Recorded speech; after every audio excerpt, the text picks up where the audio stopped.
Muito bem, terceira parte da terceira sessão do curso de Direito Internacional Privado, aqui no Uniará de Treinamento. E nós estamos a analisar a Lei de Introdução ao Código Civil Brasileiro. Já estudamos os artigos 7º, 8º, 9º, 10º e 11º. Já analisamos esses artigos. Já pedi também para que vocês abrissem esses artigos aqui no site, buscassem a legislação, comparassem, fossem um pouquinho mais a fundo na análise de cada um desses dispositivos e percebessem que esses artigos desse primeiro conjunto resolvem, principalmente, o conflito de leis no espaço. São típicas normas do direito internacional privado. Estamos agora na análise do artigo 12 e nas duas primeiras partes dessa terceira sessão analisamos o caput do artigo 12 e o parágrafo 1º do artigo 12 da Lei de Introdução ao Código Civil. E fiz até uma rápida abordagem sobre imunidades, sobre prerrogativas, proteções em sentido muito amplo, que as embaixadas e consulados, obviamente estrangeiros, gozam por conta de duas convenções internacionais, Convenção de Viena sobre Relações Diplomáticas e Convenção de Viena sobre Relações Consulares. Agora nós temos que seguir adiante. Artigo 12, parágrafo 2º. Vou à leitura para que vocês tendo aberto essa legislação aqui no site, vocês possam acompanhar e refletir junto. Autoridade, artigo 12, parágrafo 2º da Lei de Introdução. A autoridade judiciária brasileira cumprirá, concedido o exequatur e segundo a forma estabelecida pela lei brasileira, as diligências deprecadas por autoridade estrangeira competente, observando a lei desta quanto ao objeto das diligências. Vamos entender o significado desse parágrafo 2º do artigo 12? Ou seja, está apontando uma competência da autoridade judiciária brasileira. A autoridade judiciária brasileira pode conceder o exequatur. O que significa conceder o exequatur? A uma determinação de um juiz, de um homólogo seu estrangeiro. Um juiz estrangeiro determina que uma medida judicial seja tomada aqui no território brasileiro. Será que essa medida do juiz estrangeiro pode ser instantaneamente aplicada aqui no Brasil? Claro que não. Vocês já sabem disso. Na sessão anterior, na segunda sessão, eu apontei o artigo 17 da Lei de Introdução. Se lembram? Eu fiz um salto. Eu dei um salto no artigo 17. E o artigo 17 da Lei de Introdução observa que atos, leis e sentenças estrangeiras somente poderão ser aplicados no Brasil caso não ofendam soberania, ordem pública, moral, costumes. Muito bem.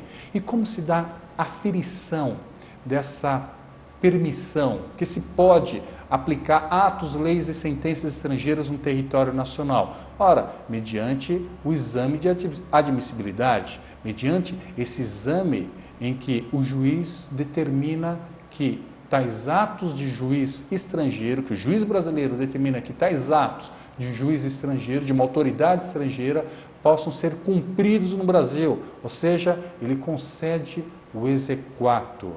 Concedido o exequatur pelo juiz brasileiro, competência do juiz brasileiro, os mecanismos serão dados pela lei brasileira. Todavia, o objeto, a matéria jurídica que está sendo buscada vai ser regida pela lei lá do juiz estrangeiro, pela lei do país do juiz estrangeiro. Esse é o conteúdo do parágrafo 2º do artigo 12. Fiquem atentos, meus caros, porque esses 3 itens do artigo 12, isso mesmo, 3 itens. Espera aí, mas não são 2 parágrafos, não? Esses 3 itens do artigo 12, ou seja, 12 caput, 12 parágrafo 1º e 12 parágrafo 2º, estão em sintonia com os artigos 88, 89 e 90 do CPC.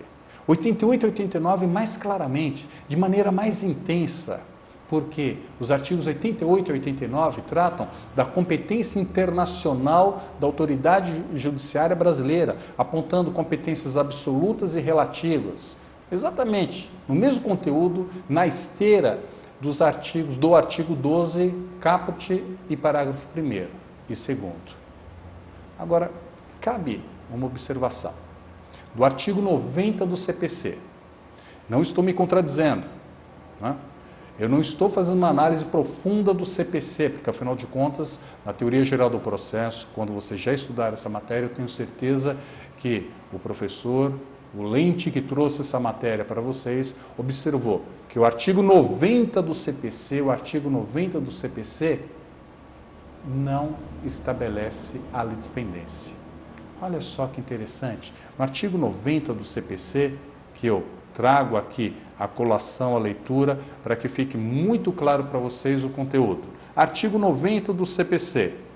A ação intentada perante tribunal estrangeiro não induz litispendência, nem obsta a que a autoridade judiciária brasileira conheça da mesma causa e das que lhes são conexas. Vocês abriram? Peço agora, pegue no site, abram o CPC, abram o artigo 90 do CPC. Está lá, a ação intentada perante tribunal estrangeiro não induz litispendência, nem obsta a que a autoridade judiciária brasileira conheça da mesma causa e das que lhes são conexas. Ou seja, havendo uma identidade entre partes, pedido e causa de pedir, repito, partes, pedido e causa de pedir, que formam esses três elementos, formam o tripé do processo da lide. Muito bem, isso não obsta, se houver essa identidade, não obsta que o mesmo processo, com esses mesmos elementos, com as mesmas partes, o mesmo pedido, a mesma causa de pedir, possa tramitar aqui no Brasil. Muito bem. E como é que fica? Em linguagem quase coloquial, numa abordagem bem objetiva.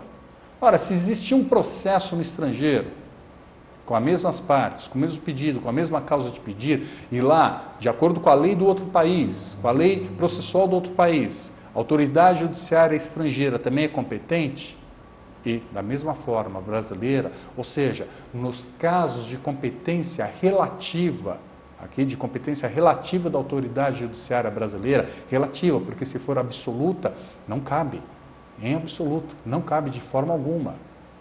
Sendo relativa essa competência, e esse processo sendo intentado também no estrangeiro, ora, como vai se dar se não existe litispendência? Vai ser executada, vai ser cumprida a sentença que primeiro vier a lume. Exatamente isso.